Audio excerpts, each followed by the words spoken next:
Business consulting സ്ഥാപനമായ analytics അറേബ്യയുടെ പുതിയ ഓഫീസിന് റിയാദിൽ തുടക്കമായി. Indian ambassador doctor Suhail Ajaz Khan ഉദ്ഘാടനം ചെയ്തു. റിയാദിലെ ബിസിനസ് സംരംഭകരും ചടങ്ങിൽ പങ്കെടുത്തു. അനലറ്റിക്സ് അറേബ്യയുടെ പുതിയ ഓഫീസിനാണ് റിയാദിൽ തുടക്കമായത്.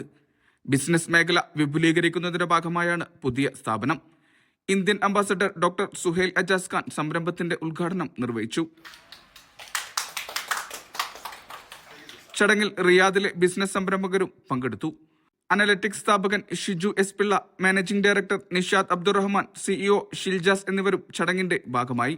അനലറ്റിക്സിന്റെ ഗ്ലോബൽ എക്സ്പാൻഷൻ പ്ലാനിന്റെ പാർട്ടായിട്ട് സൗദി അറേബ്യയിലേക്ക് ധാരാളം ഫോറിൻ ഇൻവെസ്റ്റ്മെന്റ് വന്നുകൊണ്ടിരിക്കുന്നുണ്ട്. അതിൽ ഏറ്റവും ഇമ്പോർട്ടൻ്റ് ആയിട്ടുള്ള ഒരു മൈൽ സ്റ്റോൺ ആണ് ഞങ്ങളിപ്പം കവർ ചെയ്തിരിക്കുന്നത്. ഇതുമൂലം ഞങ്ങൾക്ക് ധാരാളം ഫോറിൻ ഇൻവെസ്റ്റേഴ്സിന് ഇവിടെ ഇൻവെസ്റ്റ് ചെയ്യാനുള്ള ഒരു ഈസി ചാനൽ ഞങ്ങൾ ക്രിയേറ്റ് ചെയ്തിരിക്കുകയാണ്. ഓഡിറ്റിംഗ്, അക്കൗണ്ടിംഗ് എന്നിവയ്ക്ക് പുറമെ ബിസിനസ് ഇൻക്യുബേഷൻ, ലീഗൽ കൺസൾട്ടിംഗ് തുടങ്ങി പുതിയ സേവനങ്ങളും ലഭ്യമാക്കും. സംരംഭകർക്ക് സൗദിയിൽ ബിസിനസ് എളുപ്പത്തിൽ ആരംഭിക്കാനും വിപുലീകരിക്കാനും ഇത് സഹായിക്കും. കൂടുതൽ ക്ലയൻറ്റിനെ സെർവ് ചെയ്യാൻ വേണ്ടിയിട്ട് ബെറ്റർ സ്പേസും ഓപ്പർച്യൂണിറ്റിയും കൂടുതൽ ടീം മെമ്പേഴ്സിനെ ഉൾപ്പെടുത്താൻ വേണ്ടിയിട്ടും ഇങ്ങനത്തെ ഒരു സ്ഥലത്തോട്ട് നമ്മൾ മൂവ് ചെയ്തിട്ടുള്ളത്. ഏകദേശം ഇപ്പം 2000 മുകളിൽ കമ്പനിക്ക് സർവീസ് ഓൾറെഡി കൊടുത്തു കഴിഞ്ഞു. ദുബായ്, ഖത്തർ, ഇന്ത്യ, ചൈന തുടങ്ങിയ ബ്രാഞ്ചുകളിലെ പ്രതിനിധികളും ചടങ്ങിൽ സംബന്ധിച്ചിരുന്നു. Media 1, Riyadh.